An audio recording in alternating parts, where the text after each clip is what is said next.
இன்றைய வேத வசனம் ஏசாயா 28 அதிகாரம் 29 வசனம்.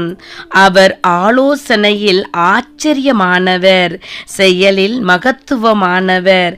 என் அன்பான சகோதர சகோதரிகளே, ஆண்டவருடைய வார்த்தை இன்று எங்களிடம் கடந்து வருகிறது. ஆலோசனைகள் ஆதி முதல் இருந்து வந்திருக்கிறது. யுத்தத்திற்கு மந்திர ஆலோசனைகள் உண்டு, ராஜாக்களுக்கு ஆலோசனை சொல்ல பிரதானிகள் உண்டு, சபையை நடத்த ஆலோசனை சங்கத்தாரும் உண்டு. ஆலோசனை இல்லாத இடத்தில் ஜனங்கள் விழுந்து போவார்கள். எல்லா ஆலோசனைகளை பார்க்கிலும் நல்ல ஆலோசனைகளை கூறி வழிநடத்தி செல்ல ஆலோசனை கர்த்தரான தேவன் உங்களுக்கும் எனக்கும் உண்டு. அவரது ஆலோசனைகள் எல்லாம் நீதியானது, நித்திய பலனை தருவது.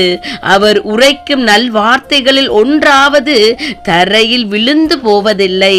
ஆலோசனை சொல்வதில் மிக சிறந்த மனுஷனாயிருந்தவர் ஆகித்தோபேல். அந்நாட்களில் ஆகித்தோபேல் சொல்லும் ஆலோசனை தேவனுடைய வாக்கை போல இருந்தது. 2 சாமுவேல் 16 அதிகாரம் 23 நீங்கள் இதை வாசிக்கலாம். ஆனால் அந்த ஆகித்தோபேல் கர்த்தருடைய தாசனாகிய தாவீதுக்கு விரோதமாய் எழுந்தபடியால் கர்த்தர் அவனுடைய ஆலோசனையை அபத்தமாக்கி போட்டார்.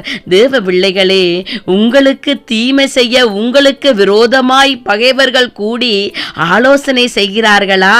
கலங்காதேயுங்கள். கர்த்தர் அவர்கள் ஆலோசனைகளை எல்லாம் அபத்தமாக்கி அவர்களை அதம் பண்ணுவார்.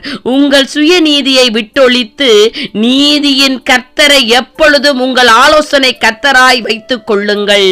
வேதத்தின் ஆலோசனைகளுக்கு எப்பொழுதும் செவி கொடுங்கள், நீங்கள் வாளாகாமல் தலையாவீர்கள். தேவனே, உமது ஆலோசனைகள் எனக்கு எத்தனை அருமையானவைகள், அவைகளின் தொகை எவ்வளவு அதிகம் என்று தாவீது சொல்லுகிறார்.